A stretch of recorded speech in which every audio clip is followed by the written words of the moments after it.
అందరూ వచ్చేసిన తర్వాత ఇందమ్మ అయితే పూజారి గారితో ఇలా అంటూ ఉంటుంది. ఏంటి పూజారి గారు, అందరం వచ్చాం కదా, ఇక పూజకి అన్నీ సిద్ధం చేయండి, ఇంకెందుకు ఆలస్యం అని చెప్పి ఇందమ్మ యామిని వాళ్ళిద్దరూ కూడా పూజారి గారిని అడుగుతూ ఉంటారు. దాంతో పూజారి గారు అయితే ప్రారంభిద్దామమ్మా, ఒక్క నిమిషం కొద్దిసేపు సమయం పడుతుంది అని చెప్పి అంటూ ఉంటారు.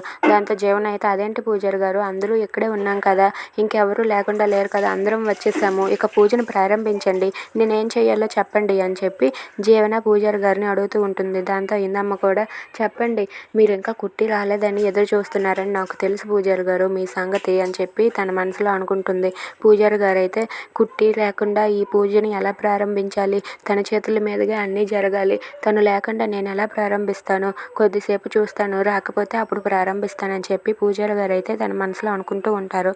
ఇక ఇందమ్మ అయితే ప్రారంభించండి, ఇక అందరం వచ్చేసాము కదా, టైం అవుతుంది అని చెప్పి ఇందమ్మ అంటూ ఉంటుంది.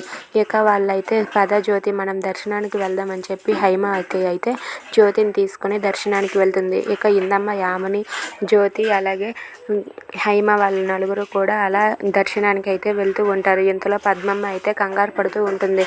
ఏందయ్యా, ఇంకా మన బిడ్డ రాలేదు, వాళ్ళు వచ్చేసారు కానీ మన బిడ్డ రాకపోవడం ఏంటి, ఎక్కడో ఏదో జరిగింది, అందుకే నేను అప్పుడే చెప్పాను వాళ్ళతో కారులో వెళ్ళొద్దు అని, అయినా సరే నువ్వు నా మాట విన్నావా, ఇప్పుడు చూడు మన బిడ్డ రాకుండా పోయింది, ఎక్కడ ఉండిపోయిందో ఏంటో, ఇప్పుడు పూజ ప్రారంభమైన సమయానికైనా వస్తుందో రాదో అని చెప్పి పద్మమ్మ అయితే కంగారు పడుతూ ఉంటుంది.